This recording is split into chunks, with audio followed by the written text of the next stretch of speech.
ശ്രീത്ത്, ഈ തമിഴ്നാട്ടിലെ സിനിമയും രാഷ്ട്രീയവും എന്ന് പറയുന്നത് മറ്റിടങ്ങളിൽ നിന്നൊക്കെ വളരെ വിഭിന്നമാണ്.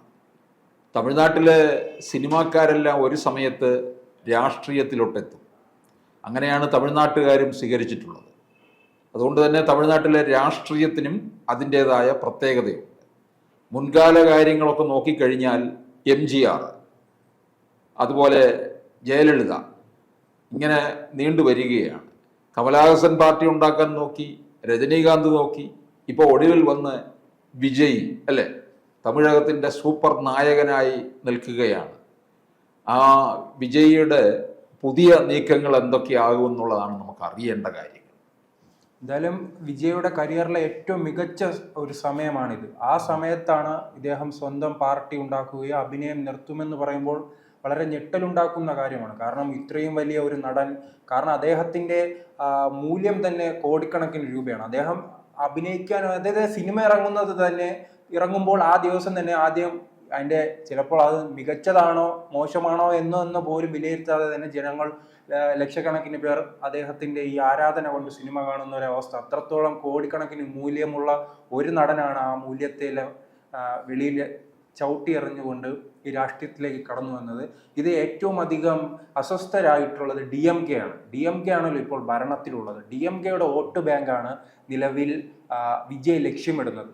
വിജയുടെ ആശയങ്ങളും അങ്ങനെയാണല്ലോ, ഈ ദ്രാവിഡ രാഷ്ട്രീയവുമായി ബന്ധപ്പെട്ട് യുവാക്കളെ കയ്യിലെടുക്കുക, അതോടൊപ്പം തന്നെ ആന്റി ഹിന്ദി വികാരമുണർത്തുക, BJP വികാരമുണർത്തുക, ആ രീതിയിലാണ് വിജയും വളർന്നു വന്നിട്ടുള്ളത്. അപ്പോൾ അങ്ങനെ വിജയ് വളരുകയാണെങ്കിൽ DMK ആയിരിക്കും പതുക്കെ തകർന്നു പോകുന്നത്. DMKയുടെ രാഷ്ട്രീയം അറിയാലോ, ഒരു ഹിന്ദുത്വ വിരോധമുള്ള, ഒരു ഹിന്ദി വിരോധമുള്ള ഒരു രാഷ്ട്രീയമാണ്. ആ രാഷ്ട്രീയമാണ് ഇപ്പോൾ വിജയ് മുന്നോട്ട് കൊണ്ടുവരാൻ ശ്രമിക്കുന്നത്.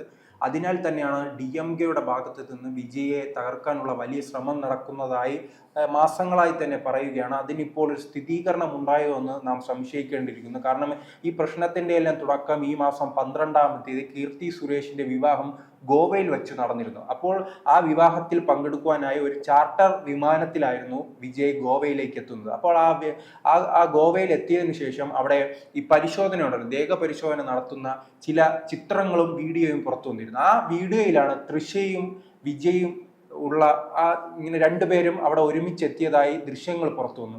അതുമായി ബന്ധപ്പെട്ടാണ് ഇപ്പോൾ വിവാദം കൊഴുക്കുന്നത്. പ്രത്യേകിച്ച് സൈബർ മേഖലയിൽ ആ ഇടത്ത് വലിയ രീതിയിൽ ഈ പ്രശ്നം ചർച്ച ചെയ്യപ്പെടുന്നുണ്ട്. കാരണം വിജയ് വിവാഹം കഴിയുകയും അദ്ദേഹത്തിന് 2 കുട്ടികളും എല്ലാം ഉണ്ട്. അപ്പോൾ അങ്ങനെയുള്ള ഒരു വിജയ് എന്തുകൊണ്ട് തൃശ്ശയുമായി ഒരുമിച്ച് യാത്ര ചെയ്തു, തൃശ്ശയും വിജയും തമ്മിൽ പ്രണയത്തിലാണ് എന്ന തരത്തിലുള്ള വിവാദമാണ് സൈബർ ഇടങ്ങളിൽ ഉയർന്നു വരുന്നത്. അതോടൊപ്പം തന്നെ ഈ സോഷ്യൽ മീഡിയയിൽ ഒരു ഹാഷ്ടാഗും ആരംഭിച്ചിട്ടുണ്ട്, ജസ്റ്റിസ് ഫോർ സംഗീത എന്നാണ്. സംഗീത ഇദ്ദേഹത്തിന്റെ വൈഫാണ്. അപ്പോൾ സംഗീതയ്ക്ക് നീതി ലഭിക്കണമെന്നാണ് ഈ വിജയ്യുടെ എതിരാളികളുടെ ആവശ്യം. കാരണം അദ്ദേഹത്തിന്റെ സ്വന്തം ഭാര്യ അദ്ദേഹം ചതിച്ചു, മറ്റൊരു സിനിമാ നടിയുമായി അങ്ങനെ ലോകം കറങ്ങി നടക്കുകയാണ്, ഇന്ത്യയിൽ കറങ്ങി നടക്കുകയാണെന്ന ഒരു ചിന്ത തമിഴ്നാട്ടിലെ ജനങ്ങളിലേക്ക് എത്തിക്കുവാനാണ് അവരുടെ ശ്രമം, വിജയുടെ എതിരാളികളുടെ ശ്രമം. അപ്പോൾ അതിന് പിന്നിൽ ആരെന്ന ചർച്ചയാണ്. കാരണം ഈ ദൃശ്യങ്ങളെല്ലാം പുറത്തുവിട്ട് ഇത്തരം ഹാഷ്ടാഗുമെല്ലാം ആരംഭിച്ചത് ആരെന്ന ഒരു ചർച്ചയാണ് ഉണ്ടായിരിക്കുന്നത്. അതിപ്പോൾ അവസാനം പോയി നിൽക്കുന്നത് DMKയിലാണ്. DMKയുടെ IT വിഭാഗമാണ് ഇതിന് പിന്നിലെന്നാണ് പല ഭാഗത്തു നിന്ന് ആരോപണങ്ങൾ ഉണ്ടായിരിക്കുന്നത്. ഇപ്പോൾ അതുമായി ബന്ധപ്പെട്ട് ഏറ്റവും പ്രധാനപ്പെട്ട പ്രസ്താവന വന്നിരിക്കുന്നത് അണ്ണാമലയുടെ ഭാഗത്തു നിന്നാണ്.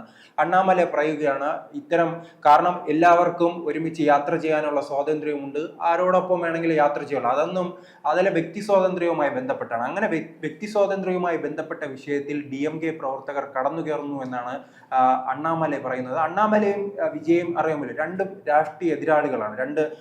വിജയ് തൻ്റെ ആദ്യത്തെ പ്രസംഗത്തിൽ തന്നെ പറഞ്ഞു തൻ്റെ പ്രധാനപ്പെട്ട എതിരാളി DMK ആണ്, പക്ഷെ ആശയപരമായ എതിരാളി എപ്പോഴും BJP ആയിരിക്കുമെന്ന രീതിയിലായിരുന്നു അദ്ദേഹം പ്രസംഗം. അങ്ങനെ ആശയപരമായ എതിരാളിയായ BJPയുടെ പ്രസിഡന്റാണ് ഇപ്പോൾ വിജയ്ക്ക് അനുകൂലമായി സംസാരിച്ചിരിക്കുന്നത്. അദ്ദേഹം എന്തായാലും ആ വിമാനത്താവളവുമായി ബന്ധപ്പെട്ടാണല്ലോ ഈ ചിത്രങ്ങൾ പുറത്തു വന്നത്. അതിനാൽ തന്നെ വ്യോമയാനവുമായി ബന്ധപ്പെട്ട ആ മന്ത്രിക്ക് പരാതി നൽകാനാണ് അണ്ണാമലയുടെ തീരുമാനം. അണ്ണാമല പറയുന്നത് ഇത് DMKയുടെ ഭാഗത്തു നിന്നും വിജയെ വേട്ടയാടാനുള്ള ശ്രമമാണ്, അതിനാൽ തന്നെ തങ്ങളുടെ ഭാഗത്ത് നിന്ന് ഈ പ്രതികരണം ഉണ്ടായിരിക്കുന്നു എന്നതാണ് അദ്ദേഹത്തിന്റെ അഭിപ്രായം. എന്തായാലും വിജയ് തമിഴ്നാട് രാഷ്ട്രീയത്തിൽ കൂടുതൽ ശക്തനായി വരികയാണ്. അദ്ദേഹം മുൻപ് സാറ് സൂചിപ്പിച്ചതുപോലെ തന്നെ ഈ കമലഹാസനും വിജയകാന്തും എല്ലാം അവിടെ രാഷ്ട്രീയ പാർട്ടി ഉണ്ടായിട്ടുണ്ട്.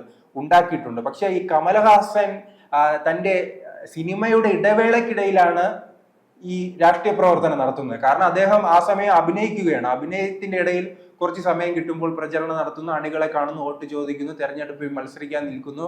അന്ന് 2019 പരാജയപ്പെടുന്നു. അതിനുശേഷം 2021 അവിടെ നിയമസഭാ തെരഞ്ഞെടുപ്പ് ഉണ്ടാകുന്നു. കോയമ്പത്തൂരിൽ മത്സരിക്കുന്നു.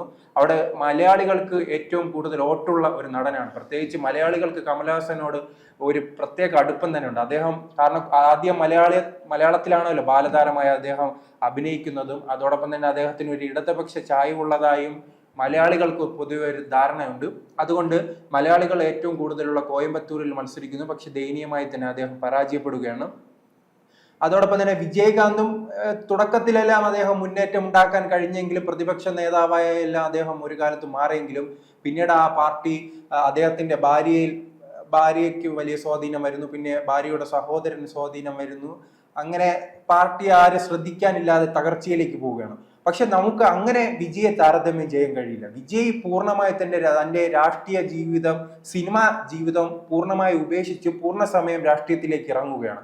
അപ്പോൾ ചിലപ്പോൾ അദ്ദേഹത്തിന് അവിടെ മാറ്റം കൊണ്ടുവരാൻ കഴിയുമെന്നാണ് പ്രതീക്ഷിക്കുന്നത്. പക്ഷേ മറു സൈഡിലുള്ള പാർട്ടി, ഇദ്ദേഹം തകർക്കാൻ നിൽക്കുന്ന പാർട്ടി DMK ആണ്.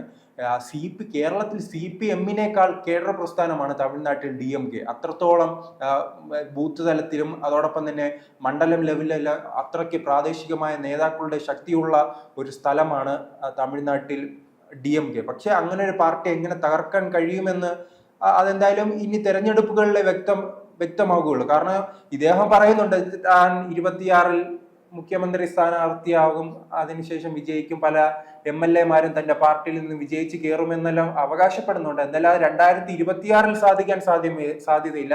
ചിലപ്പോൾ ആ തെരഞ്ഞെടുപ്പിൽ 10-20 MLA-മാരെ ഉണ്ടാക്കിയതിനു ശേഷം അടുത്ത 2031-ലേക്ക് പോകുമ്പോഴായിരിക്കും തന്റെ ലക്ഷ്യം നേടാൻ ശ്രമിക്കുക. അതോടൊപ്പം തന്നെ അവിടെ ഒരു അണ്ണാ DMK-യുടെ ഒഴിവുണ്ടല്ലോ. ജയലളിതയുടെ മരണത്തിന് ശേഷം ആ പാർട്ടി രണ്ടായി പിളർന്ന ഒരു ഘട്ടം, പാർട്ടി ഏതാണ്ട് ശിഥിലമാകുന്ന ഒരു ഘട്ടത്തിലേക്ക്, ആ പാർട്ടി അങ്ങനെ തകരുന്ന ഒരു ഘട്ടത്തിൽ നിൽക്കുമ്പോൾ ആ സ്പേസിലേക്ക് ചിലപ്പോൾ ഈ പാർട്ടിക്ക് വളരാൻ കഴിയുമോ എന്ന് ശ്രമിക്കുന്നുണ്ട്. അപ്പോഴും നാം ചിന്തിക്കാനുള്ളത് ഈ ജയലളിതയുടെ പാർട്ടി എപ്പോഴും ഒരു മൃദു ഹിന്ദുത്വ ഉണർത്തുന്ന ഒരു പാർട്ടിയാണ്. അപ്പോൾ ആ പാർട്ടിയുടെ വോട്ടുകൾ എളുപ്പം ക്യാച്ച് ചെയ്യാൻ പറ്റുന്നത് BJP-ക്കാണ്. അവിടെ BJP ആണെങ്കിൽ അണ്ണാമലയെ ഉയർത്തി ആ സ്ഥലത്തേക്ക് കൂടുതൽ വളരാൻ ശ്രമിക്കുന്നുണ്ട്. ഇപ്പോൾ ഈ കഴിഞ്ഞ നിയമസഭാ തെരഞ്ഞെടുപ്പിൽ BJP അണ്ണാ DMK-യും തമ്മിൽ ഒരേ സഖ്യമായാണല്ലോ മത്സരിച്ചത്. അതിനാൽ തന്നെ അതൊരു മൃദു ഹിന്ദുത്വ പാർട്ടിയാണ്. അപ്പോൾ അണ്ണാ DMK-യുടെ പ്രവർത്തകരും നേതാക്കളും ഏറ്റവും എളുപ്പം വരാൻ സാധിക്കുന്നത് BJP-യുടെ പാർട്ടിയിലേക്കല്ല, അത് BJP-യിലേക്കാണ്. അതോടൊപ്പം തന്നെ മറ്റൊരു കാര്യം പറയുന്നത്, ഈ വീണ്ടും അണ്ണാമലയെ തമിഴ്നാടിന്റെ അധ്യക്ഷനായി തിരഞ്ഞെടുക്കാൻ പോവുകയാണ്. അങ്ങനെ അധ്യക്ഷനായി അദ്ദേഹം വീണ്ടും വരികയാണെങ്കിൽ അടുത്ത് വരുന്ന നിയമസഭാ തെരഞ്ഞെടുപ്പിൽ അണ്ണാ DMK-യും BJP-യുമായി വീണ്ടും ഒരു സഖ്യം ഉണ്ടാകുകയും നഷ്ടപ്പെട്ട വോട്ടുകൾ വീണ്ടും തിരിച്ചു കൊണ്ടുവരാൻ ശ്രമം നടത്തും. അങ്ങനെ ശ്രമിക്കുകയാണെങ്കിൽ ചിലപ്പോൾ വിജയവും സംഭവിക്കാം. കാരണം ഞാൻ അത് പറയാൻ കാരണം ആന്ധ്രാപ്രദേശായിരുന്നു. ആന്ധ്രാപ്രദേശിൽ OSR കോൺഗ്രസ് വലിയ വിജയം നേടിയിട്ടുണ്ടായിരുന്നു. അന്ന് TDP പൂർണ്ണമായി തന്നെ തകർന്നടിഞ്ഞു. TDP അന്ന് ഒറ്റയ്ക്കാണ് മത്സരിച്ചത്. അന്ന് ആ സമയത്തിലെ രാഷ്ട്രീയ നിരീക്ഷകർ പറഞ്ഞു ഇനി ആന്ധ്രാപ്രദേശിൽ TDP തിരിച്ചു വരില്ല. അതോടൊപ്പം തന്നെ ചന്ദ്രബാബു നായിഡുവിനെ പിടിച്ച് ജയിലിടുന്ന അവസ്ഥയുണ്ടായിരുന്നു. അങ്ങനെ അണികൾ ഉൾപ്പെടെ ഈ TDP ആണെന്ന് പുറത്തു പറയാൻ പോലും ഭയപ്പെട്ടിരുന്ന സമയമുണ്ടായിരുന്നു. ആ സമയത്ത് അവസാന ഘട്ടത്തിൽ BJP-യുടെ തന്ത്രമായിരുന്നു ഈ TDP അതോടൊപ്പം തന്നെ ചിരഞ്ജീവി പവൻ കല്യാണും ചന്ദ്രബാബു നായിഡു BJP സഖ്യം രൂപീകരിച്ച് ചരിത്രത്തിലില്ലാത്ത ഒരു വലിയ വിജയമായിരുന്നു ഇപ്പോൾ കഴിഞ്ഞ തെരഞ്ഞെടുപ്പിൽ ഉണ്ടാക്കിയത്. അത് എല്ലാവരും അത്ഭുതപ്പെടുത്തിയിട്ടുണ്ട്. കാരണം ഇപ്പോൾ DMK-ക്ക് സമാനമായി തന്നെ ആന്ധ്രാപ്രദേശിലും OSR കോൺഗ്രസിന് ആർക്കും പരാജയപ്പെടുത്താൻ കഴിയില്ലെന്ന് ചിന്തിച്ച് നിൽക്കുമ്പോഴാണ് ഇങ്ങനൊരു സഖ്യം രൂപീകരിക്കുകയും വിജയം നേടുകയും ചെയ്തത്. അതുകൊണ്ട് ചിലപ്പോൾ വരുന്ന തെരഞ്ഞെടുപ്പിൽ പനീർസെൽവവും പളനിസ്വാമിയും അണ്ണാമലൈ എല്ലാവരും ഒരുമിച്ച് നിന്ന് കേന്ദ്രത്തിന്റെ പണവും അതോടൊപ്പം തന്നെ മോദിയുടെ പ്രചരണവും കൊണ്ട് വീണ്ടും തിരിച്ചു കയറി വരുമോ എന്നും നമുക്ക് പറയാൻ കഴിയില്ല. എന്തായാലും വിജയിയാണ് ഇപ്പോൾ തമിഴ്നാട് രാഷ്ട്രീയം നിയന്ത്രിക്കുന്നത്. കാരണം വിജയുമായി ബന്ധപ്പെട്ടാണ് ഇപ്പോൾ മുഴുവൻ ചർച്ചയും നടക്കുന്നത്. അദ്ദേഹത്തിന്റെ യാത്രകൾ, അദ്ദേഹത്തിന്റെ പ്രസ്താവനകൾ, ഇപ്പോൾ തന്നെ ഈ അംബേദ്കറുമായി ബന്ധപ്പെട്ട് അദ്ദേഹത്തിന്റെ പ്രസ്താവന വന്നിട്ടുണ്ട്. അതും ഇപ്പോൾ തമിഴ്നാട്ടിൽ വലിയ രീതിയിൽ ചർച്ചയാകുന്നുണ്ട്. അങ്ങനെ വിജയിയെ ചുറ്റിപ്പറ്റിയാണ് ഇപ്പോൾ തമിഴ്നാട് രാഷ്ട്രീയം സഞ്ചരിക്കുന്നത്.